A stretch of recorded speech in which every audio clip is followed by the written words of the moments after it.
2천만 명분의 백신을 추가로 확보할 가능성이 열렸습니다. 정부도 전량 성구매를 통해 추가 물량으로 확보할 계획입니다. 네, 지금까지 확보한 5,600만 명분에 더해서 2천만 명분 코로나19 백신 추가 확보 가능성을 언급한 겁니다. 이 백신 종류는 노바백스입니다. 정부가 직접 계약하는 게 아니라 SK바이오사이언스가 해당 제약사로부터 기술 이전을 받아서 생산을 하는 방식인데 계약은 이르면 이달 안에 마무리될 것으로 보입니다. 백신의 다각화, 또 국내 백신 기술 발전에 대한 기대감도 나오고 있는데요. 이 노바백스의 특징 살펴보겠습니다. 네, 지금 보시는 게 코로나19 바이러스를 형상화한 모습입니다. 이 바이러스를 감싸고 있는 돌기 단백질이 인체와 결합하게 되는데요. 백신은 이 돌기를 몸이 미리 한번 경험을 하게 해서 실제 코로나19 바이러스가 몸에 들어왔을 때 바로 제거하고 감염으로 이어지지 않는 걸 목표로 하고 있습니다. 그런데 이 돌기를 경험하게 하는 방식이 이제 백신마다 조금씩 다른 겁니다. 자, 화이자나 모더나는 mRNA 방식입니다. 쉽게 말해서 면역력을 만드는 유전자 설계도격인 mRNA를 주입하는 방식인데요.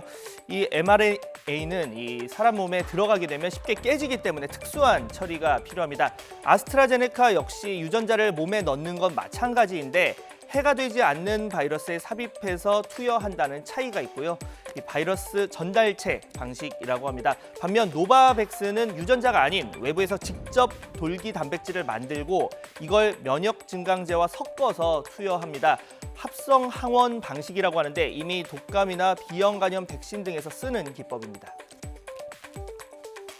상당히 효율적으로 항체를 만들고 또 세포 면역도 할 수 있는 그런 좋은 개념의 백신으로서 상당히 게임 체인저로서 가능성이 충분한 백신 후보라고 볼 수 있어요.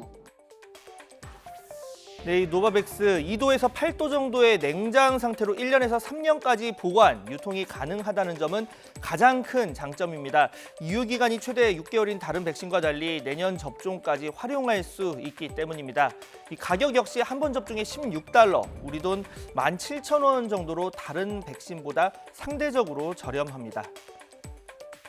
물론 해결해야 할 과제도 있습니다. 아직 임상 3상이 완료가 되지 않았습니다. 앞서 남아프리카 공화국 등에서 진행된 1상과 2상을 보면 부작용이 크지 않고 또 항체도 높은 수준으로 만들어졌다고 하지만 아직 전 세계에서 사용 허가나 승인이 나지 않았다는 점은 지켜봐야 할 부분입니다. 이 3상의 결과는 수주 안에 나올 전망입니다.